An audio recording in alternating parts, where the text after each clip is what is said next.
अस्सलाम वालेकुम dear students. उम्मीद है आप लोग सब खैरियत से होंगे। स्टूडेंट्स, आज हम डिस्कस करने जा रहे हैं मोनोसेक्राइड का सेकंड पार्ट। इससे पहले हम पढ़ चुके हैं कि मोनोसेक्राइड्स क्या हैं, कितने कार्बन्स पर मुश्तमिल होते हैं, इनकी एग्जांपल्स क्या हैं, वो हम प्रीवियस लेक्चर के अंदर देख चुके। आज हम डिस्कस करेंगे सेकंड पार्ट को कि जो हमारे पास मोनोसेक्राइड्स हैं जब ये सॉल्यूशन फॉर्म में होते हैं तो किस तरह होते हैं। मोनोसेक्राइड फ्री स्टेट में पाए जाते हैं, मोनोस्टेट कंबाइंड फॉर्म में पाए जाते हैं। सारी चीजें हम इसके अंदर डिस्कस करेंगे। तो सबसे पहले देखें, monosaccharides they form ring structure. क्या बनाते हैं? रिंग स्ट्रक्चर बनाते हैं। कब? व्हेन इन सॉल्यूशन, जब ये सॉल्यूशन फॉर्म में होते हैं तो ये क्या चीज बनाते हैं कि रिंग स्ट्रक्चर बनाते हैं। स्ट्रेट चेन ही बनाएंगे, रिंग स्ट्रक्चर बनाएंगे, जैसे हमारे पास ये नीचे डायग्राम्स मौजूद है। कौन कौन बनाएगा? हमने कहा था मोस्ट कॉमन मोनोसेक्राइड्स कौन थे? 5 कार्बन एंड 6 कार्बन। 5 कार्बन को हमने प्रीवियस लेक्चर के अंदर नाम दिया राइबोस का। 6 कार्बन को हमने नाम दिया किस चीज का? हेक्सोस का, जिसकी एग्जांपल थी ग्लूकोज। अब देखें, राइबोस जो है जो 5 कॉर्नर रिंग स्ट्रक्चर बनाएगा। जब ये सॉल्यूशन फॉर्म में होगा कितने कॉर्नर वाला रिंग बनाएगा? 5 कॉर्नर वाला। और इस रिंग स्ट्रक्चर का नाम होगा राइबोफ्यूरानोस। क्या नाम होगा इसका? राइबोफ्यूरानोस। सिमिलरली ग्लूकोज जो है ये 6 कार्बन कंपाउंड है। जब ये क्या करेगा, सॉल्यूशन फॉर्म में होगा तो ये 6 कॉर्नर रिंग बनाएगा, 6 कॉर्नर वाली रिंग बनाएगा, जिसका क्या नाम होगा? ग्लूकोपाइरेनोस। क्या नाम होगा? ग्लूकोपाइरेनोस। अब इसी चीज को 5 कॉर्नर रिंग और 6 कॉर्नर रिंग को हम डायग्राम की शक्ल में देखते हैं। ये हमारे पास है राइबोफ्यूरानोस। अभी हमने बताया कि राइबोफ्यूरानोस 5 कॉर्नर रिंग है, तो गिन लेते हैं। 1 2 3 4 और 5। कितने कोने बन रहे हैं जी? 5 कोने। सिमिलरली हमारे पास ग्लूकोपाइरेनोस कितने कार्बन, कितने कॉर्नर रिंग है? हमारे पास 6 कॉर्नर रिंग है। तो देखिए इसमें भी कितने बन रहे हैं? 1 2 3 4 5 और 6। तो इस तरह हमारे पास ये स्ट्रक्चर्स मौजूद हैं कि जो 5 कार्बन कंपाउंड होगा राइबोस, जब सॉल्यूशन फॉर्म में होगा वो 5 कॉर्नर रिंग बनाएगा, दैट इज कॉल्ड राइबोफ्यूरानोस। और दूसरा हमारे पास ग्लूकोज, ये 6 कॉर्नर रिंग बनाएगा, दैट इज कॉल्ड ग्लूकोपाइरेनोस। इनका दूसरा नाम, इसे डी राइबोस भी कहा जाता है, इसे डी ग्लूकोज भी कहा जाता है। अब आगे चलते हैं। जो हमारे पास ग्लूकोज है, जो मोस्ट इंपोर्टेंट चीज है, कौन सी चीज? ग्लूकोज की कौन कौन सी फॉर्म्स के अंदर मिलेगा। सबसे पहले देखें, हम बात करेंगे फ्री स्टेट के अंदर। In free state glucose is present in all fruits. कहते हैं फ्री स्टेट के अंदर ग्लूकोज को अगर ढूंढ रहा हो तो कहां पर मिलेगा? ये हमें तमाम फ्रूट्स के अंदर मिलेगा। हमें पता तमाम फ्रूट्स जो है वो स्वीट इन टेस्ट होते हैं। उनकी स्वीटनेस किस वजह से होती है? बेसिकली ग्लूकोज की वजह से होती है। Being abundant in grapes, figs and dates. कहते हैं फ्रूट्स में भी देखना हो सबसे ज्यादा किसमें पाया जाएगा, तो किसमें पाया जाएगा? ग्रेप्स के अंदर, अंगूरों के अंदर। फिग्स कहते हैं इंजीर को, इंजीर के अंदर पाया जाएगा। डेट्स कहते हैं खजूरों को। इनके अंदर सबसे ज्यादा मिकदार पाई जाती है। तो एमसीक्यूज आता है कि भाई किसके अंदर सबसे ज्यादा ग्लूकोज फ्री स्टेट में मौजूद होता है। वो आपको ये 3 एग्जांपल्स याद रहनी चाहिए, ग्रेप्स, फिग्स एंड डेट्स।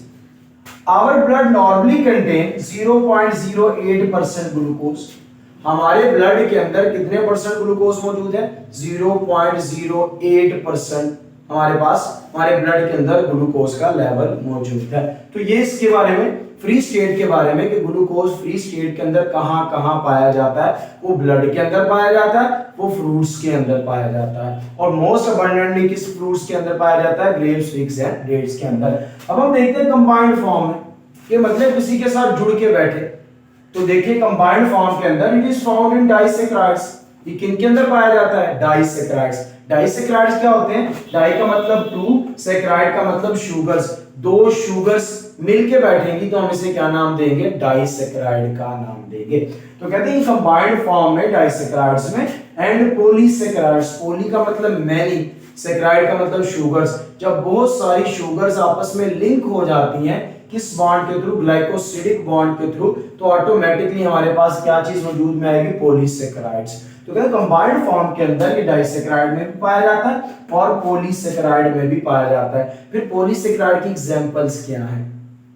देखें, स्टार्चेस, ग्लाइकोजन, सेलुलोज, ये सारी किसकी एग्जांपल्स हैं? ये पॉलीसेक्राइड्स की एग्जांपल हैं।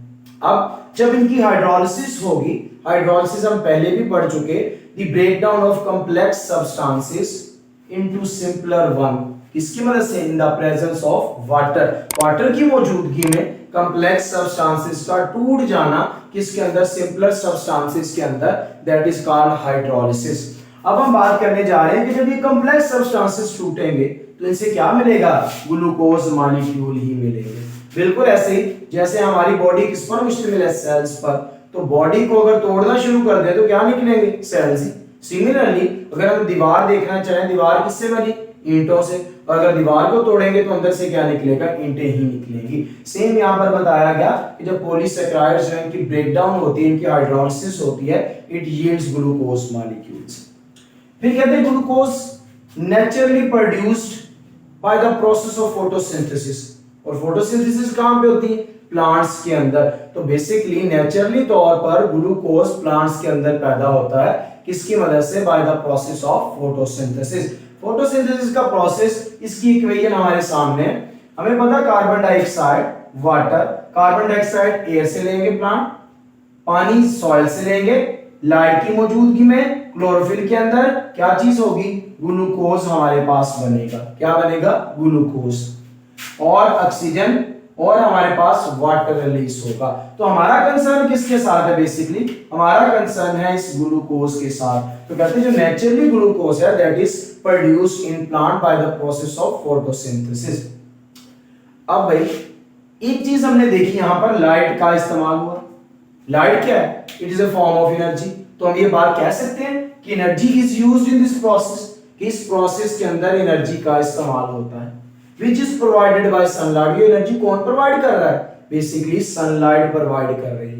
किस प्रोसेस के अंदर, ये पूरे का पूरा प्रोसेस जो है दैट इज कॉल्ड फोटोसिंथेसिस। तो भाई इस प्रोसेस के अंदर जो लाइट एनर्जी हमारे पास होती है वो कैप्चर होती है और एक केमिकल के अंदर स्टोर हो जाती है, जिसे हम नाम दे देते हैं केमिकल एनर्जी का। तो हम सिंपली ये कह सकते हैं कि light energy is converted into chemical energy by the process of photosynthesis. यही बात इधर देखेंगे, for synthesis of 10 gram of glucose. अब कहते हैं अगर 10 ग्राम ग्लूकोज को बनाना है, फिर क्या करेंगे, 717.6 जो किलो कैलोरी एनर्जी है, इतनी रिक्वायर होगी सन से, किसको बनाने के लिए, 10 ग्राम ग्लूकोज को बनाने के लिए। जैसे मैंने अभी कहा लाइट की एनर्जी ट्रैप होती है ग्लूकोज के मॉलिक्यूल के अंदर, या simply light energy is converted into chemical energy of glucose.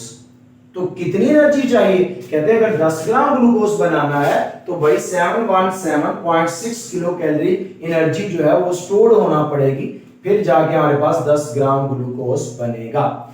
इसी तरह कहते हैं this energy stored in glucose. ये जो एनर्जी होती है सनलाइट की, किसके अंदर स्टोर हो जाती है, ग्लूकोज के अंदर, एज ए केमिकल एनर्जी। कैसे स्टोर होती है, केमिकल एनर्जी में। तो यहां पर एनर्जी की बेसिकली कन्वर्शन हो रही है from solar energy to chemical energy and become available in all organisms. और फिर ग्लूकोज के अंदर जो एनर्जी है, जब ग्लूकोज बॉडी के अंदर सेलुलर रेस्पिरेशन के थ्रू टूटेगा तो क्या चीज हासिल होगी, एनर्जी सेल को मिलेगी, एनर्जी बॉडी को मिलेगी। तो यही बात इधर बताई कि this energy become available to all organism. तमाम ऑर्गेनिजम्स को जब ग्लूकोज टूटेगा तो एनर्जी मिलेगी। When it is oxidised in the body, जब ये बॉडी के अंदर ऑक्सीडाइज होता है। कैसे ऑक्सीडाइज होता है, हम सेलुलर रेस्पिरेशन की एग्जांपल ले रहे हैं जिसमें C6H12O6 ग्लूकोज ऑक्सीजन की मौजूदगी में टूटता है तो क्या चीज बनती है हमारे पास, carbon dioxide, water plus energy release होती है किस फॉर्म के अंदर, एटीपी की फॉर्म के अंदर। तो हम कह सकते हैं भाई ग्लूकोज की ऑक्सीडेशन होगी तो क्या बनेगा हमारे पास, एनर्जी रिलीज होगी जो ऑर्गेनिज्म इस्तेमाल करता है अपनी डिफरेंट एक्टिविटीज के लिए। तो स्टूडेंट ये था हमारे पास सेकंड पार्ट मोनोसेक्राइड का, जिसके अंदर हमने इसकी फॉर्म को देखा, किस तरह सॉल्यूशन फॉर्म में नजर आएगा ग्लूकोज, किस तरह हमारे पास फ्री स्टेट में नजर आएगा, किस तरह हमारे पास कंबाइंड फॉर्म के अंदर देखा जा सकता है, और नेचुरली कैसे जो ग्लूकोज है वो सिंथेसाइज हमारे पास होता है। This is all about monosaccharide. Thank you very much.